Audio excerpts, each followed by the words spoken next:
Welcome to Across the Balkans. Great to have you with us on the show. I'm Ludovica Brignola.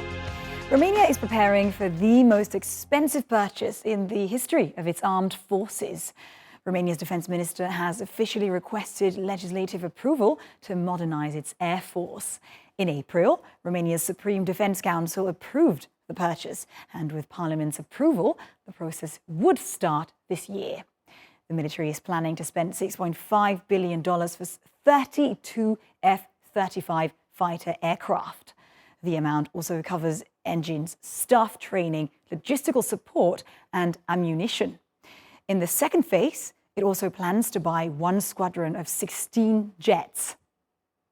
The Romanian military already has 17 F-16s purchased from Portugal in 2017. The country also paid $409 million to Norway for another 32 aircraft. But the lifespan of the Norwegian jets is limited to 10 years. Accordingly, the F-35 program is expected to come online after 2030. Romania shares a 650 kilometers border with Ukraine, and this proximity to the war next door has made the Balkan country uneasy. In the wake of the war in Ukraine, NATO and the European Union have also raised their defense spending to around 2.5% of GDP. For more on the defense deal, let's bring in Antonia Culibasanu from Bucharest. She's a senior analyst at Geopolitical Futures. Thank you very much for joining us today. Right, Antonia, Romania is looking to end its dependency on Soviet-era jets and essentially modernize its fleet. But we know the delivery of the first aircraft is actually set for 2030. That's 7 years from now. Is this still a good investment? I believe so, considering that the United States have deployed a fleet of F-16s for policing the Black Sea. I believe we are making a good investment, considering that defense line is on our frontier right now, and we need to ensure air defense for the Black Sea currently with the war in Ukraine, but not only with the war in Ukraine. Even if we wouldn't have the war in Ukraine, I think that's a good investment for defense. Right, $6.5 billion, that's quite a big amount, considering Romania's weak economic outlook, but also the whole host of economic issues that Romania is actually dealing with at the moment. How is Romania planning to pay for the 32 jets?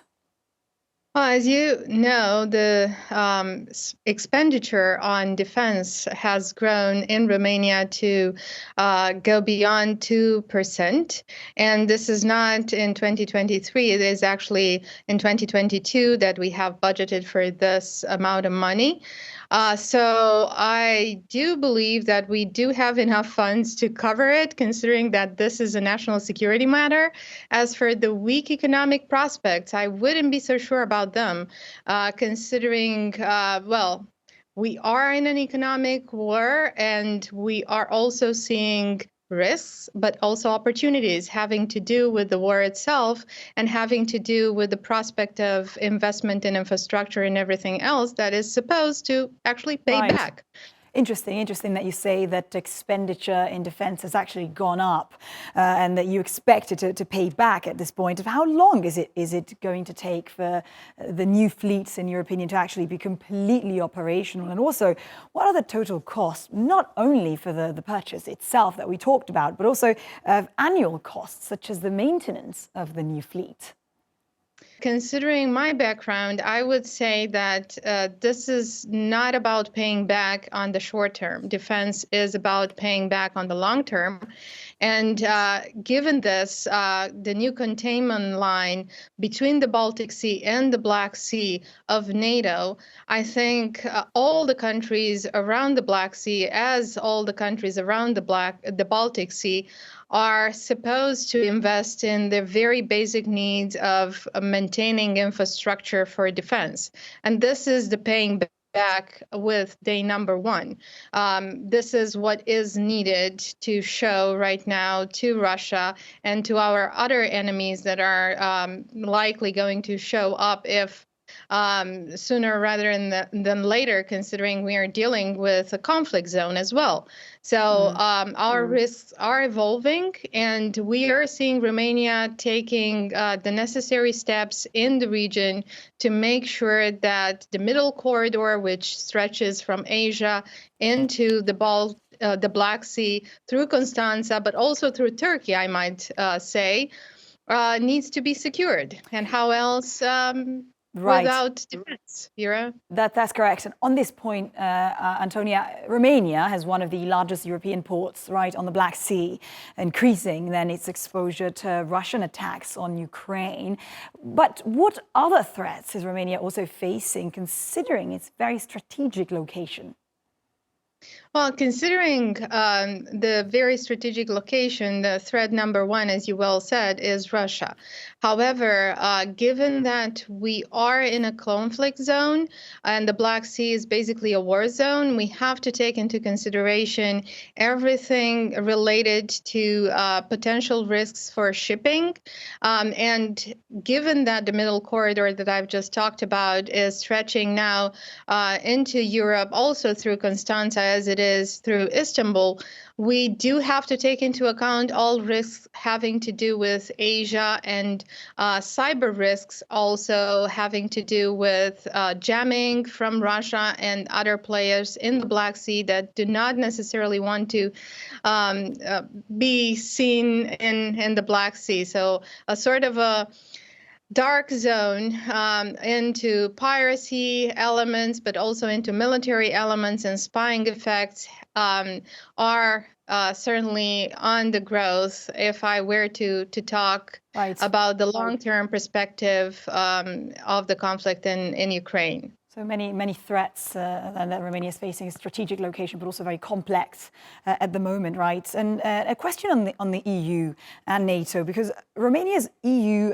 and NATO memberships come with commitments as well. Is Romania, in your opinion, ready to bear the weight of the military expenditures dictated by the bloc and the alliance moving forward?